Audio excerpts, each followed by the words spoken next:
दुआ कीजिए हम में प्यार के रिश्ते रहे कायम, ये रिश्ता टूट जाएगा तो भारत टूट जाएगा। उत्तर प्रदेश में 2027 में विधानसभा का चुनाव होना है। ठीक उससे पहले उत्तर प्रदेश के एक बहुत बड़े नेता का समाजवादी पार्टी में शामिल होना ये पूरी तरह से चर्चा का विषय बन गया है। 80 और 90 की दशक में मानवर कांशीराम साहब के साथ आने के बाद नसीमुद्दीन सिद्दीकी ने संगठन के माध्यम से इस उत्तर प्रदेश में दलित मुस्लिम राजनीति को ऊंचाई पर ले जाने की कोशिश की। 2007 से लेकर के 2012 तक की जो बहुजन समाज पार्टी की सरकार फुल मेजोरिटी की थी, उसमें नसीमुद्दीन सिद्दीकी एक ताकतवर नेता थे, एक ताकतवर मंत्री थे। खबर ये आ रही है कि शामिल होने वालों की फहरिस्त इतनी लंबी है, लिस्ट इतनी लंबी है कि समाजवादी पार्टी 2-2 दिन कार्यक्रम करने जा रही है, 15 तारीख को भी और 16 तारीख को भी।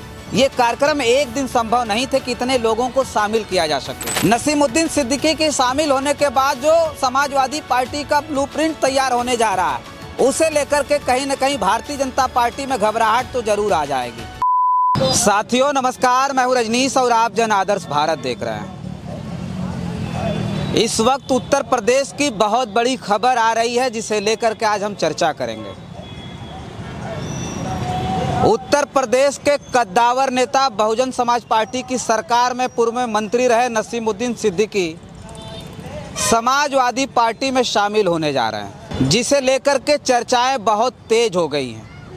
उत्तर प्रदेश में 2027 में विधानसभा का चुनाव होना है। ठीक उससे पहले उत्तर प्रदेश के एक बहुत बड़े नेता का समाजवादी पार्टी में शामिल होना ये पूरी तरह से चर्चा का विषय बन गया है।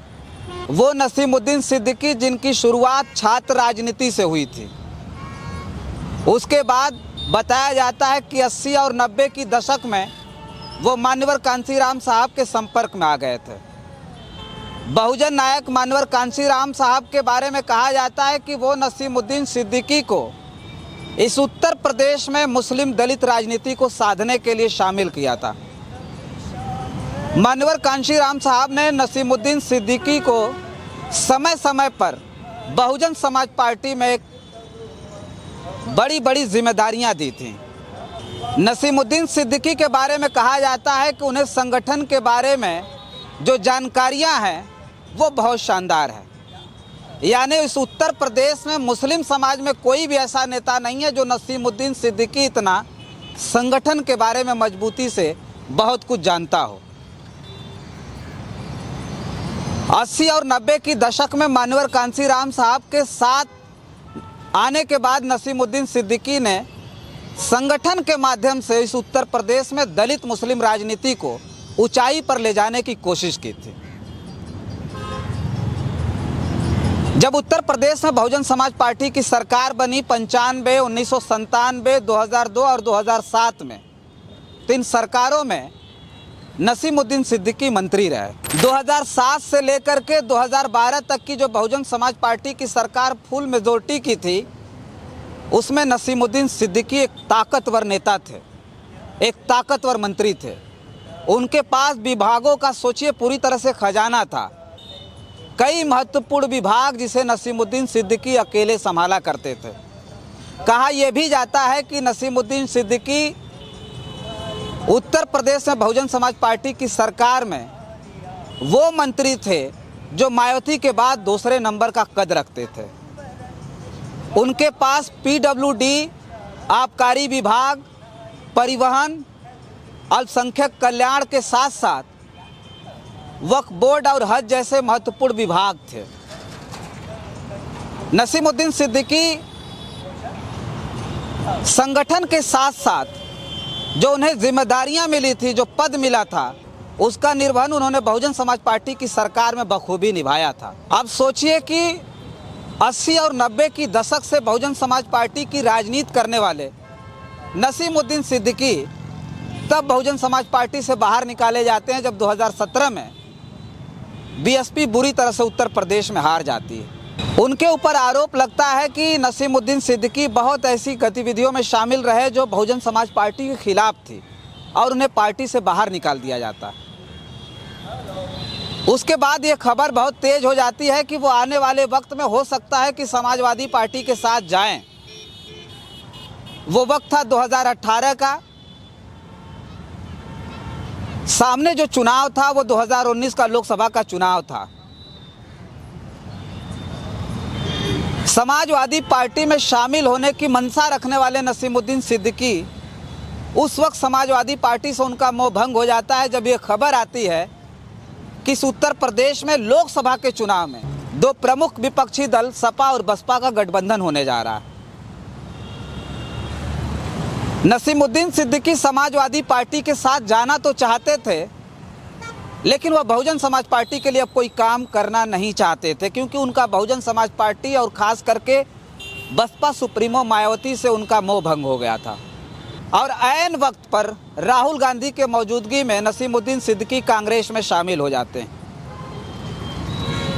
2018 में जब नसीमुद्दीन सिद्दीकी कांग्रेस में शामिल हो जाते हैं, उसके बाद से ये भी जो खबर आती है, कहा जाता है कि कांग्रेस उन्हें संगठन की जिम्मेदारी देती है, लेकिन नसीमुद्दीन सिद्दीकी जैसे बड़े मुस्लिम नेता को कांग्रेस में हाशिए पर रहना पड़ता है।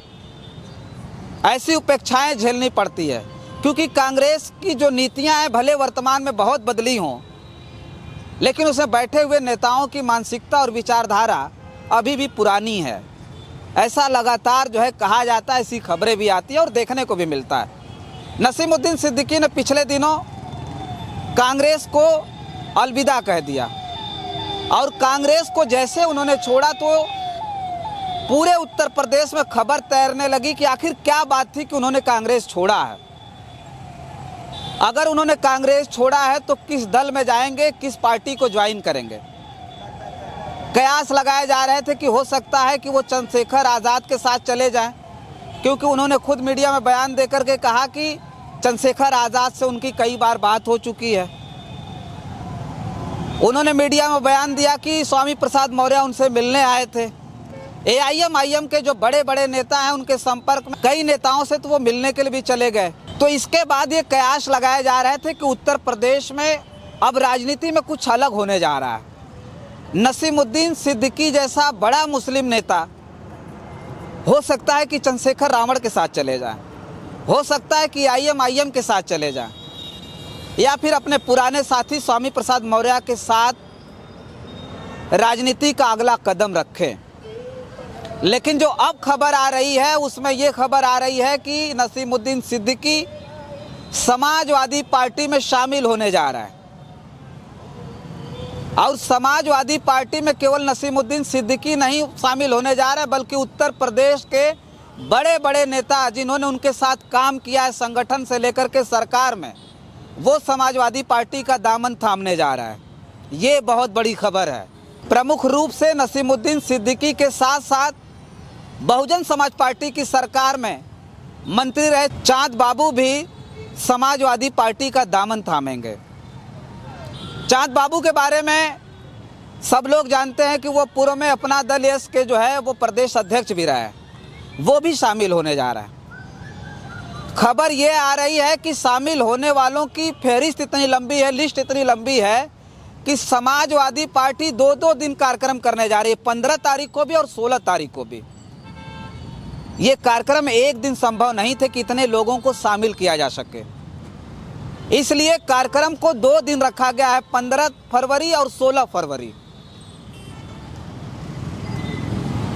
मतलब हजारों की संख्या में लोग समाजवादी पार्टी को ज्वाइन तो कर रहे हैं, लेकिन प्रमुख रूप से जो बड़े उत्तर प्रदेश के जो नेता हैं जिन्होंने संगठन और सरकार में काम किया है, वो पूर्व में विधायक रहे, ऐसे 73 बड़े नेता हैं जो समाजवादी पार्टी में एक साथ शामिल होंगे।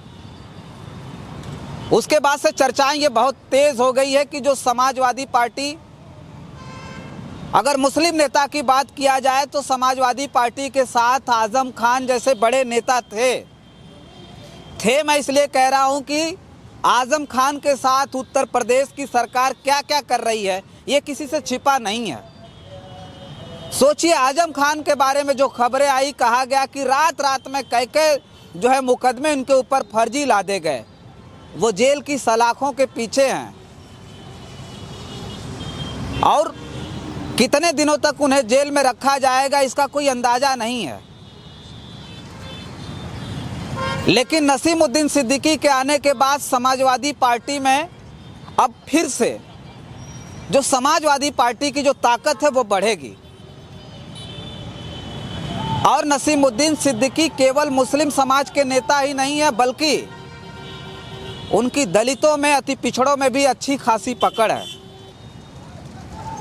वो जिन जिन पदों पर है, सोचिए कि बहुजन समाज पार्टी में राष्ट्रीय महासचिव जैसे अहम पदों पर भी नसीमुद्दीन सिद्दीकी ने अपने कार्यभार का निर्वहन किया है। अब वो समाजवादी पार्टी में शामिल होंगे और शामिल होने के बाद समाजवादी पार्टी जो 27 को लेकर के अपना विजन तैयार करेगी, नसीमुद्दीन सिद्दीकी के शामिल होने के बाद जो समाजवादी पार्टी का ब्लूप्रिंट तैयार होने जा रहा है, उसे लेकर के कहीं न कहीं भारतीय जनता पार्टी में घबराहट तो जरूर आ जाएगी। और देखना यह भी बड़ा दिलचस्प होगा कि नसीमुद्दीन सिद्दीकी के शामिल होने के बाद जो और बड़े बड़े नेता समाजवादी पार्टी में शामिल हो रहे हैं, उसके बाद किस तरह की गतिविधियां समाजवादी पार्टी की होगी, समाजवादी पार्टी के उन नेताओं की होगी जो शामिल होने जा रहे हैं। इससे पहले भी बहुत ऐसे उसी मूवमेंट से जुड़े नेता समाजवादी पार्टी में शामिल हो चुके हैं। अगर हम बात बहुजन समाज पार्टी के बड़े बड़े नेताओं की करें जो मान्यवर कांशीराम साहब की विचारधारा के साथ खड़े रहे, जिन्होंने पूरे उत्तर प्रदेश में सरकार के साथ साथ संगठन की अहम जिम्मेदारियां निभाई, उसमें आप देख रहे होंगे कि नसीमुद्दीन सिद्दीकी से पहले बाबू सिंह कुशवाहा भी समाजवादी पार्टी के साथ हैं। वो समाजवादी पार्टी के सिंबल पर जो है जौनपुर से सांसद हैं। उसके साथ साथ अनेकों ऐसे नेता हैं जो बड़े बड़े पदों पर रहे हैं और जिन्हें खूब जानकारियां हैं और उत्तर प्रदेश की राजनीति को बहुत मजबूती से वो समझते हैं और बहुत मजबूती से उन्होंने उस पर काम किया है। तो ऐसे में समाजवादी पार्टी कितना ज़्यादा मजबूत होगी और आने वाले वक्त में समाजवादी पार्टी का कदम क्या होगा, उत्तर प्रदेश की राजनीति किस ओर करवट लेगी, कैसे कैसे उत्तर प्रदेश की राजनीति का समीकरण बदलेगा, ये आने वाले वक्त में इस उत्तर प्रदेश के ही लोग नहीं बल्कि पूरे देश के लोग देखेंगे। फिलहाल इस वीडियो में इतना ही। हम चर्चा कर रहे थे नसीमुद्दीन सिद्दीकी को लेकर के कि नसीमुद्दीन सिद्दीकी को समाजवादी पार्टी में शामिल कराने और उनके साथ आने वाले तमाम ऐसे जो नेता हैं जो समाजवादी पार्टी में शामिल हो रहे हैं, उन्हें लेकर के आपकी क्या प्रतिक्रिया है, कमेंट बॉक्स में ज़रूर लिख करके बताइएगा। बहुत बहुत धन्यवाद।